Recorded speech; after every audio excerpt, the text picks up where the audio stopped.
selon ton intervention divine. Maman Nangaye, du nouveau à Kinshasa, place Yassur, des amoko na immeuble Emma, des arabes normes, standard, international, et Goyamba, Batunyoso, en famille, en couple, salon VIP.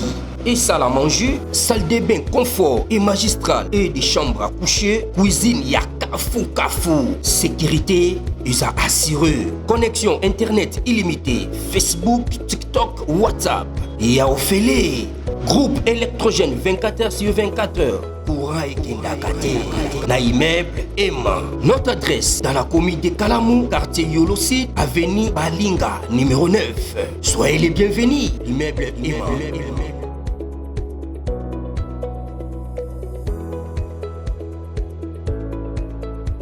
Bote bandeko balandi ya magazine d'actualité qui sont chez vous bisika nyonso bozuli baku ya kolanda biso mokolo ya lelo. Nous sommes aujourd'hui lundi le 23 juin 2025. Bienvenue à ce nouveau numéro Ninezoleka entre Rwanda et l'Ouganda. Kagame accuse l'Ouganda de l'avoir poignardé dans le dos. Alors, qu'est-ce qui se passe? Alors que nous les Congolais, nous sommes là en train d'accuser Mwana Museveni et l'Ouganda. Il y a quelque chose qui se passe. Oyo Esengeli tous à la patient, et tous à la vigilant pour la comprendre.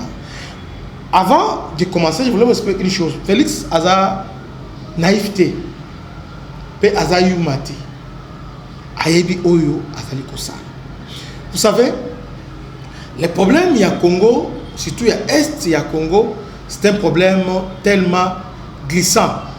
C'est un problème oyo, en tout cas, il faut trouver il faut privilégier la diplomatie et retrouver la solution moko yamalam. Mais par la solution, on ne peut pas trouver la solution dans le problème au Congo sans aide ya Ouganda. Sans l'Ouganda. Vous voyez, on ne peut pas le faire sans l'Ouganda. Parce que le Rwanda, pour piller le Congo, désorganiser le Congo, pour entretenir le chaos au Congo, avait besoin d'Ouganda. Sans Ouganda, jamais. On s'en parce que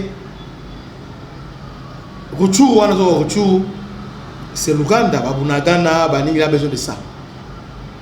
Et puis, Basode Belé, Belé, Oyo, Kansenement, tout ça, l'Ouganda a contribué à ma casse. Et puis, je rappelle aussi que, dans le niveau, il y a un pays des Grands Lacs. Obi que Ouganda, malgré on dit que Ouganda azali pays moko, je sais pas, un pays moko très stratégique, très stratégique. Parce que nous sommes en coopération avec Burundi, de permettre les lots Uvira Ezala, de Ezo Bangissa, Rwanda, notre rapprochement avec Bujumbura. Et je rappelle ici, Kagame n'a pas plein de sur le banning. Comment le Congo va permettre Ouganda à Kota, à permettre Burundi à Kota Menga à Zolingangate, Bandeko, Tobandawana. So qui na site Kivu, précisément, aux Uvira. Les Congolais cohabitent facilement avec les Burundais. Facilement. Mais ce qui est au Kivu, Nord Kivu, bien la site Kivu, même au Kivu, la site Kivu, par côté il y a Uvira, ok, na ba Fizi, ok, même place Oyo, place telle qu'il y a na île Oyo. Ils ont territoire où il île ou la site Kivu. Idju. Au moins la cohabitation est difficile entre les Rwandais et les Congolais. Parce que les Rwandais ont une manière de façon de dominer, façon de konza, Félix il est conscient que pour maîtriser la situation Est, il a besoin de l'Ouganda, il a besoin de Burundi. Est-ce que vous savez que Burundi aussi, ils appellent la chaîne, il y a pillage à Congo, Burundi, Azali. On n'a pas un ami là-bas, ni Burundi, ni Rwanda, parce qu'au Burundi, il y a des toutes, il y a les Hutus. Il y a Rwanda, tout comme en Ouganda, il y a des toutes. Ces questions à poser envers tous ces trois pays. Avec Burundi, oui, Burundi c'est un allié de taille, un allié sincère, oui. Avec Ouganda, il n'est pas un allié sincère. Azar, on doit double face. Mais on a besoin de lui. On a besoin de lui. Oui, nous les Congolais, on a vu la tête et s'engueuler tourner. On ne peut pas agir toujours avec les émotions. Et dans la relation, dans la vie, Moutouana aïbayo. Aïbayo mbongo, be aïskoka mbongo. Mais Moutou aïskoka mbongo, dans la relation est belle. Elle a courageux, elle a porte mon. Et ça, exemple, dans la PCK, elle a bêté. Mais est-ce que vous avez besoin d'un passeport rapidement? Vous allez me toucher. Ah, t'es. Moutouana. Donc, il y a quelqu'un qui est obligé. Ah, t'es. Vous avez une seconde à le passeport. En fait, il voulait dire qu'il y a des autres relations. Babomaraté, mais battu en tiroir. Quand on a monté, ça ne sert à rien. Nous sommes des passagers. Ça ne sert à rien. Moutou, à cause de ma belle, réserve toujours. Malgré ça, malgré à quoi on a malgré bon, ça a été malgré bon, mais parce qu'on ne sait pas. On ne sait pas. Parce qu'on a besoin de l'homme, des gens disent ah, il faut aller à la place, mais il faut les gagner. Mais ceux qui, quelque chose, ils ont raison. Donc, Félix, Azolinga ko faire fonctionner la tête. Ouganda, Azolinga garder Ouganda près naïe. Aïe que Ouganda ko trahi. Ago ça ni boy. Mais Ouganda à cause de la iti na plan ya Tshisekedi contre le Rwanda. Félix est un grand stratège. Tim se fait la tindi moana parce que les États-Unis attirent pression sur l'Ouganda et l'Ouganda a lâché Kagame. Et Kagame soit accusé aujourd'hui, Museveni de l'avoir trahi. Non, il a bien monté, il a monté plusieurs fois. Et moi, Museveni en venant ici, il a expliqué la présidente Tshisekedi comment avant de avertir quand il disait que dans le Goma, c'est que vous dites que non, qu'il y a un plat boy. Donc l'Ouganda était là à Zobetamelli pour vous dire que non, Bokeba. On a dit 3 jours, on a place. Effectivement, ceux qui ont sali erreur, et tout ce qu'il a dit était correct. Il a expliqué la présidente, voilà. Le président peut assali, vous pensez que Azar Penara Liboma, donc les Ouazalendo, moi-même je suis Ouazalendo, président Ouazalendo, nous tous les gens sommes des Ouazalendo. Et nous soutenons nos compatriotes qui sont engagés au front. Et personne ne peut les toucher. Très bien. Bon, ça la montée en Kita. La guerre, c'est l'intelligence. La guerre, on ne la gagne pas avec les émotions. La guerre, il faut surprendre l'ennemi au moment où il s'attend les moins. La guerre, il faut fonctionner, il faut savoir calcul. Voilà. La guerre, il faut lire Machiavel. La guerre, il faut lire Chanzou. La guerre, il faut faire fonctionner tout. Il a dit que non, il faut faire fonctionner la tête. Félix aujourd'hui, sur le plan militaire, sur le plan tactique, il avait complètement échoué. Nous sommes en janvier. Et aujourd'hui, comment il a réussi de renverser la paix? C'est parce qu'à faire fonctionner Moutou, à garder 100 fois, à l'habiter Moutou et Sal.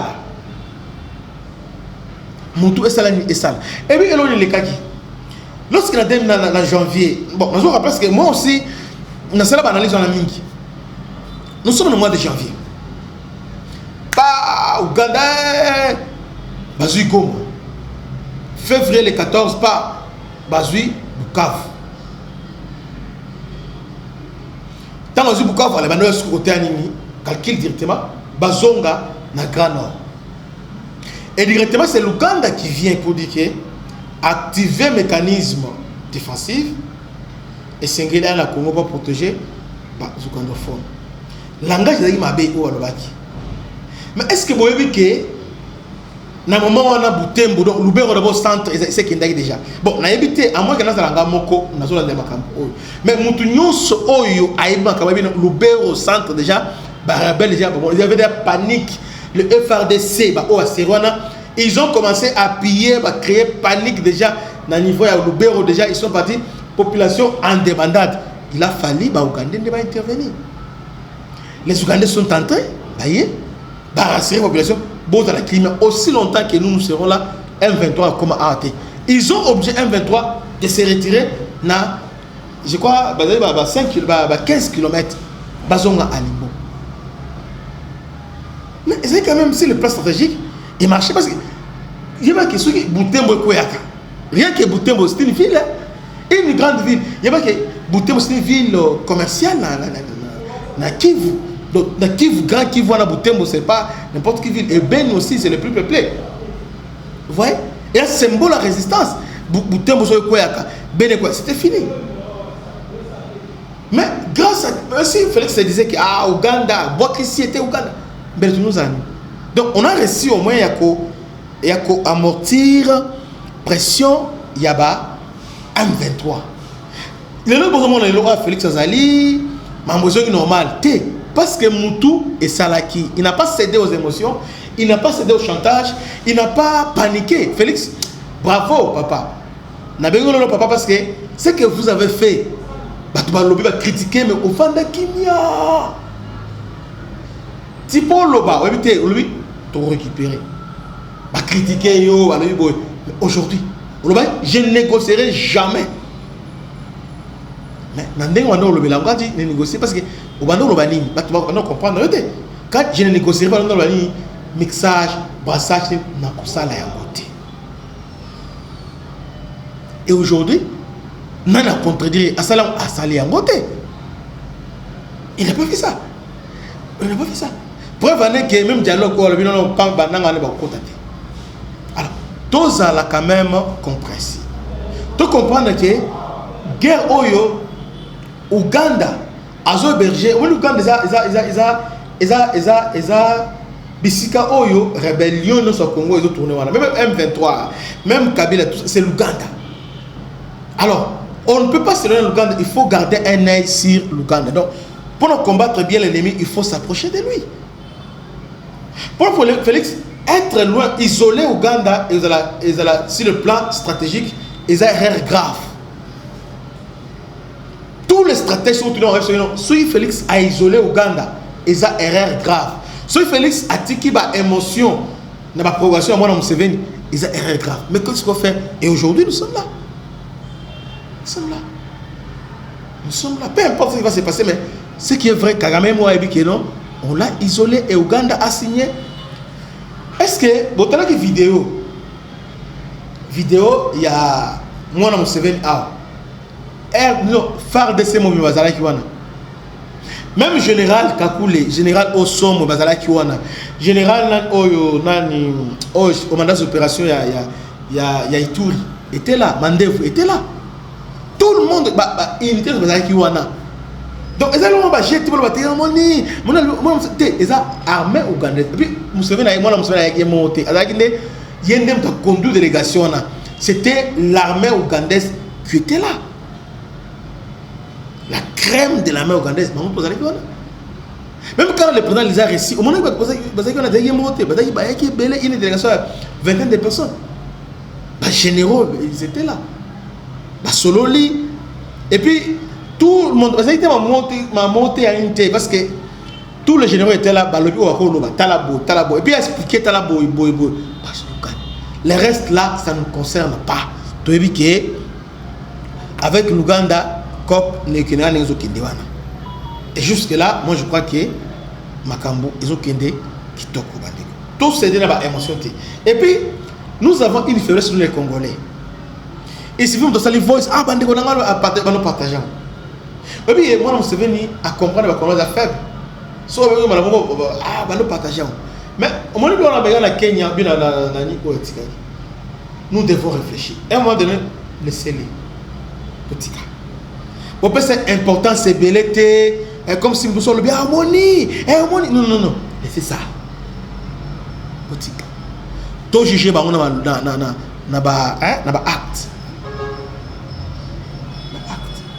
Uganda nazala passe na motema mona mama Uganda sala biso. Mais na minute oyo tukanyika mbo. Tango zali kola mai ubeta lisolo ya rekena ngando te oza mai oh non ubeta lisolo parce que zana ngando no moni rekena za mabe moni mais bosani ki wango za mai rekena ko pe ona betwe ngugo ko na abalusi bato wana. Donc bon c'est là où na mai après maintenant ce que la question vrai face na yo quand tu seras en sécurité. Pour le moment tisiko et quand pendant que je vous parle donc danger zalaka. Arrêtons ça. Arrêtons ça. Tout de quoi j'étais Félix Ayebi et l'oiseau sale. Tout juger le résultat. C'est la fin qui justifie les moyens. C'est la fin qui justifie les moyens. L'Ouganda a choisi son cas et aujourd'hui Kagame plaire parce que l'Ouganda aujourd'hui sur le plan militaire est avec la RDC. Parce que partager l'information. RDC tout ça va tomber à casser. Tout ça va tomber à casser. Avec que soit salami beau et ça va tout l'information. Partager l'information. Ah Isabu. Vous faites Museveni oh il y a Kalana Museveni les années Museveni nous a affaibli. Il est conscient que a affaibli. Il est conscient aussi qu'il a tourné en mode Ayebi ça ma lecture en mode Ayebi. Donc j'ai fait cette émission pour éclaircir éclairer la terre congolais pour éclaircir si nous appelle belé moi on se venir voilà la précision yangwana. Donc l'Ouganda on a besoin de lui pour mettre fin à la guerre à l'est. D'une manière ou d'une autre nous avec l'Ouganda et aussi comme ami. Mais nous devons éviter, il y a comme ça la guerre, il y a des sentiments. Nous devons garder tête froide. Nous devons contrôler l'Ouganda pour isoler Kagame. Quand tout est en Ouganda, quand tout est en Burundi, et Kagame est bloqué. Avec Afdel, ils étaient avec Ouganda et Burundi. Aujourd'hui, ce n'est pas le cas. Au moins, Félix a réussi à les diviser. Bravo. Bon, je me limite là. Que Dieu vous bénisse. À la prochaine. Ciao.